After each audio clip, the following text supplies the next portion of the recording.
All right, folks, it's time now to welcome two men who really need no introduction. I'm talking about two Hall of Famers, two USC Trojans, two men who actually played for both the teams that are participating in this year's Super Bowl here in Las Vegas. I'm talking about two men that you have the opportunity to spend a night with, dinner, cocktails, conversation here in Las Vegas, curated by Michael Mina. I'm talking about none other than Marcus Allen and Ronnie Lott. Brothers, how you guys doing? I'm doing good. You doing all right? Doing well, Brian. Okay. How are you? How are you doing, Brian? You doing well? I'm doing fine. I have two Hall of Famers on the line right now, talking football, talking anything we feel like talking about. My night couldn't be going any better right now. So let me start with first. I'll start with Ronnie. Who's the elder statesman out of you two? Who's older? Ronnie. All right, so right now, this actually really fits. We're going to age before beauty. We'll start with Ronnie on this one. So, Ronnie, how about the fact that Las Vegas has a Super Bowl, your 49ers are playing in the Super Bowl? How mind-blowing is it, the fact that we're actually having a Super Bowl here in Las Vegas? It's mind-blowing for a lot of reasons. I got to tell you a story about the two of us going to Vegas. And we were at USC, and we go to Vegas, and we drive up, and we don't have any money. But we think we're going to go gamble. It turned out that, man, we had a, incredible day. And then the next day we were leaving because we didn't have any money. And so this guy from out of nowhere just bought us breakfast. It was amazing. I was like, I can't believe this, man. This guy's buying his breakfast. But it tells you that in Vegas, man, there's some good people there. See, there's a lot he left out in that story. I can tell Marcus is laughing because he was wondering whether or not he was really going to get into the goods and tell us some stuff. Some random guy, or was a guy in a nice silk suit, or some guy who? Hey, man, look, you got to remember, man, in Vegas, you go there to have fun, and I think he had a lot of fun. Oh, okay. This particular. He won some money. We didn't win. I got you. So, Marcus, when you guys came up here, it's past the point of you guys getting prosecuted for it. Were you guys either 21 at that point, at least? Probably like 19 years old coming out here. I'll just say I was a freshman, and I think it was Ronnie, Dennis Smith, and I think it was along with Eric Scoggins. And we went down and we had a nice little time. And actually, I wasn't forced to, but they kind of kindly coerced me to drive back. And the conditions weren't good. I think we were going through Cajon Pass. And I was lucky enough to follow a 16-wheeler. Otherwise, I couldn't see a thing. Ooh. It was brutal, but we made it back and stuff. And the rest is history. Okay. I like that. That's the super G-rated version. I appreciate that, you guys, the super G-rated version. So, Marcus, I wonder about this. Obviously, you played for the Raiders, but you also played for the Chiefs. We all know they're bitter rivals and whatnot. I don't know if you know this, but the Chiefs are actually going to take over the Raiders HQ. They're practicing there. All of their management, everything else is taking over the Raiders HQ. Now, you being a part of both organizations, can you actually imagine the fact that that's actually going to happen? Yes and no. I mean, I do. As you so eloquently put it, they are rivals and stuff, but at the same time, obviously the league cooperates, and they you would think perhaps the 49ers would be there first, but no, the Chiefs are. So it's I think it certainly makes a great deal of conversation for a lot of people and stuff like that. But I think you got to look at the Chiefs, and you got to really sort of respect what they've done over the last, I think, is it 4 to 5 years they've been in the Super Bowl? Or 4 or 5 years, So they, hopefully the Raiders with their new head coach, Antonio Pierce, and their GM could turn things around.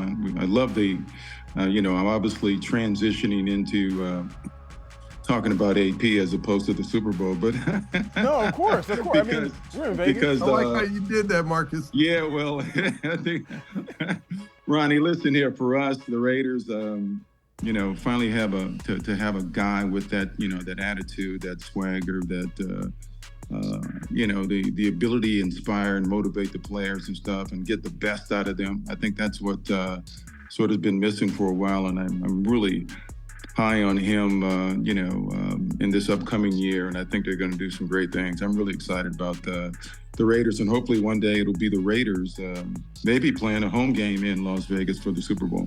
That would be fantastic. I remember seeing you at that final game, you and Charles Woodson. I think Mike Haynes was there as well, but I'm sure AP getting the job is fantastic. And Ronnie, I would assume that you probably, even though with the whole 49ers-Raiders rivalry, you guys kind of didn't like each other and everything else, but you being a defensive guy. Wait, I liked them. Oh, did you you're a Southern California guy, right? So you're a big Raiders fan? Hey, Brian, don't let this slip by. Ronnie played for the Raiders. He sure once did. the Raider, always the Raider. Exactly. That's right. You like Jerry Rice. I keep forgetting that. Don't forget that. Hey, man, look, I lined up in the silver and black. You did line up in the silver and black. I had a great time. It was amazing. And the thing that I do love about the time I was with Marcus down there, you forget about playing football with your best friend. Yeah. And so a lot of times, those are the best moments in your life when you can sit there and watch and understand. Now, I will say this, there were some moments where I was like, sit and watch, and he was sitting and watching, and I was like, wait a minute, why isn't he playing?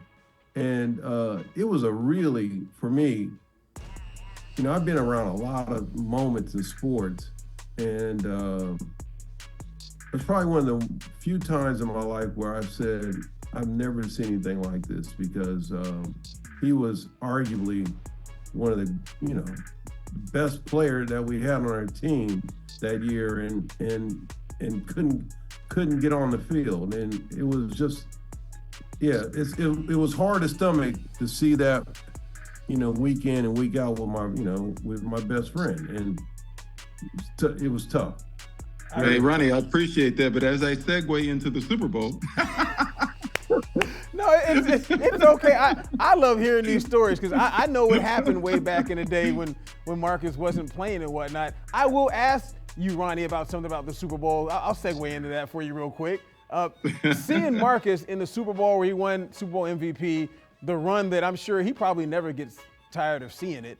But Ronnie, when you saw that play, Marcus reversing his field, going up the field and running, you saw it a ton at USC, him doing his thing. But what do you think of when you see your best friend making that play in the Super Bowl at such a young age, and just how iconic it's been over the years? Because that was forever ago. Well, Ronnie, I never asked you that question. What were you doing at that time? I mean, you obviously were glued to the television set, but what was your reaction? I was definitely glued to the set, of course. But I want you to think about it like this. When you have moments like that and you see your best friend and you see him getting and showing out, it's like your brother. It's like not only your brother, but, for him, and knowing what look, I saw this guy, man. I saw him go through being a fullback. I saw him go through some moments. Then to see him do that, to see him run and make that play, it's one of the greatest moments in my life. And every time I see it, I say it's one of the greatest moments in my life. I love that. I know how hard he worked to get there. I know what that felt like for him to achieve that moment. And trust me, there are many moments that he would tell you that a lot of people didn't think that he was going to get there. And we would always sit there going, what is it? And I used to sit there thinking to myself, people they don't know how to measure heart. Yeah, they don't know how to measure talent. They don't know how to measure what's inside you. And that's what's so amazing to me, that they miss they missed all that. And for me, I knew that he had all that. And that is something that we're going to see that this upcoming. Absolutely. Hey, Brian, just real quickly. Yeah. I think Ronnie, he made a really good point there. I think we articulated it, one way or the other, right? Ronnie had ambition to go into the Super Bowl. He ended up there. I had an ambition to go into the Super Bowl. And it was a lot of work and a lot of effort and a lot of, difficult times. But we made it happen and stuff. But it was something that we obviously, we put that, we thought about that. We projected that out there, you know what I mean? So it's not something that just happened by accident. So yeah, absolutely, absolutely. So how about this? I'm sure it's really going to be twisting your guys' arm to have you both here in Las Vegas and spending the night eating fantastic food and having some adult beverages with Michael Mina. That night, how did that whole thing come about? I'm sure you guys, hey, maybe we can set up a little something where we can do a little Hall of Fame dinner over here in Las Vegas. Well, we've been doing that. We've been doing something like this version. We had this other version at my house one time. Okay, do tell.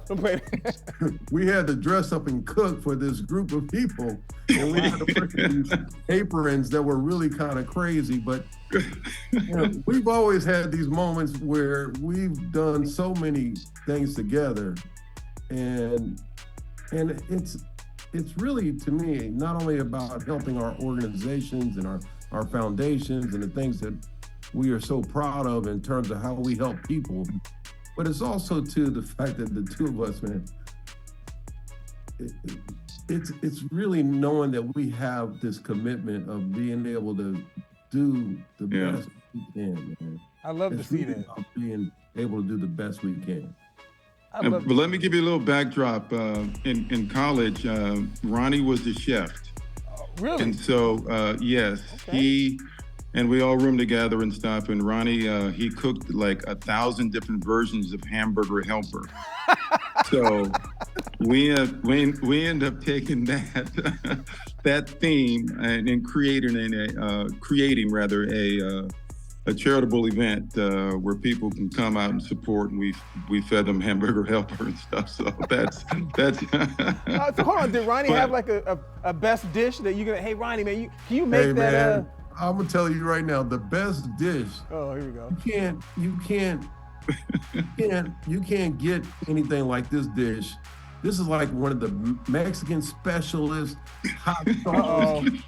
Where you got a little bit of green, you got a little bit of red. It's flaming. It's kind of, you got the beans in the, oh, wow, kind of chicken there. That sounds like a stop in the restroom to me.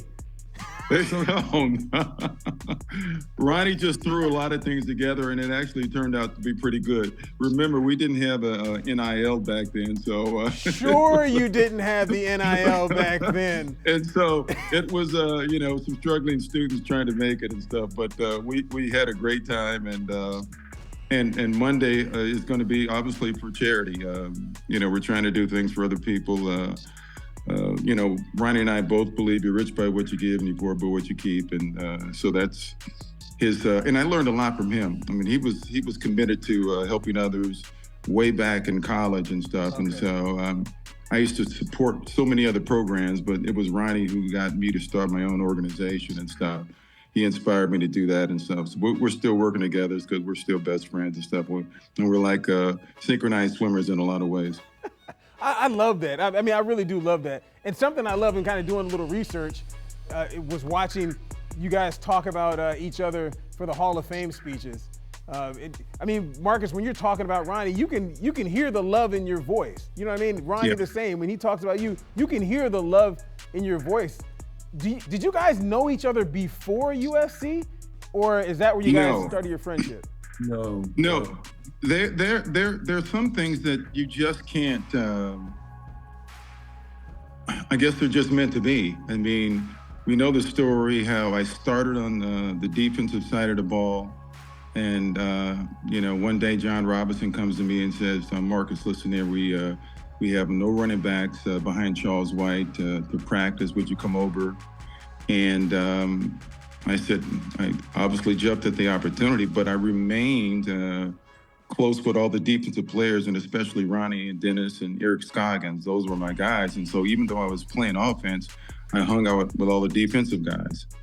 And so, so we developed a close relationship. And then later that my sophomore year, we ended up, rooming together. But the interesting thing, and probably one of the best things that ever happened to me, was that Ronnie Lott, even though we were great friends, he treated me like we were enemies at practice. I mean, he tried to just annihilate me every single time, but that made me a better player. It really did. Yeah. And so I owe a lot to him in that regard and stuff. But I also obviously had a sort of a front row seat to what I thought was a great person, a great football player, a guy who was willing to, lay it on the line and help others. And even even in the collegiate days, Ronnie was always thinking about doing something for other people and stuff. So I've certainly benefited from our friendship. He's one of the greatest people that I know and stuff. So I'm glad to co-host an event with him on Monday. That's fantastic. I got to jump in because the fact is that, here he is a year younger than us, but I will tell you, for everything that he went through, and there were moments, I remember he would come in from practice and he went from being a defensive back to a fullback and blocking for Charlie White. Imagine somebody saying, "I'll do that for you. I'll do that, and I'll be a fullback. And by the way, I'm gonna hit guards, I'm gonna hit tackles, I'm gonna hit linebackers, I'm gonna hit anybody that's in front of me." And Marcus, not only did he do it, but he was tenacious at doing it. And to me, one of the great things that I loved about him is that character right there. If you think about character, man, we always forget that it's the people who are willing to do the dirty things. Yeah. That they want to go out and find ways to do anything they can to help the team. And Marcus, in that endeavor of being the fullback, it did propel him to be a great running back. Yeah. And it took him from being that to then going to literally winning the Heisman Trophy. Which is crazy. And what I think is really amazing, it tells you how great he is, because you go from fullback to winning the Heisman Trophy. Heisman Trophy. Well, I go from defense. That's what exactly from defense to fullback to Heisman Trophy to Super Bowl MVP to NFL Hall of Fame. I like that resume. You like that resume? Man, I like Brian, that resume. Hey, Brian, you left a few things out. I'm sorry. Oh, well, a few things. Father, brother. No, I'm only joking, dude. Man, that's a heck of a. But I mean, hey, by the way, I call you the mighty Casey. I mean, in softball, you got a Reggie Jackson swing, a swing and a miss, and you land on your knee, right? See. For anyone who has a background, they had the charity softball event here in Las Vegas. The Golden Knights versus the Raiders. Marcus Allen coaching the team. I think Marcus was putting like stickum and all kinds of stuff on the softball. he had a hidden ball tree. He was giving the third baseman a ball to put in his back pocket to tag the guy at third base. Man, I was very strategic, Ronnie. Listen here, the base is loaded. I walk a guy. I let one run in, but I was not going to let a guy hit a grand slam. Jose Canseco was on our team. He would not let Jose Canseco hit. Strategic is what he says. Strategic. I like that. Yeah, like strategic. That. Okay.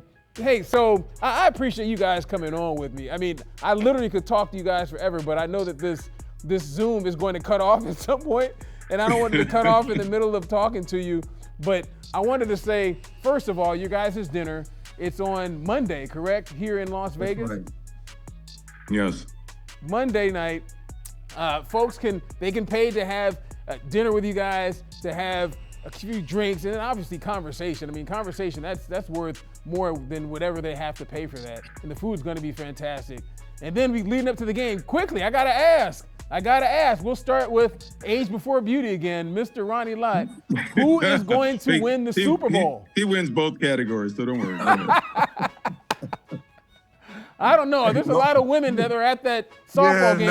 Hey, look, that's not true. But and it's simple. You know, look, we've had 2 tough, incredible games to actually get here.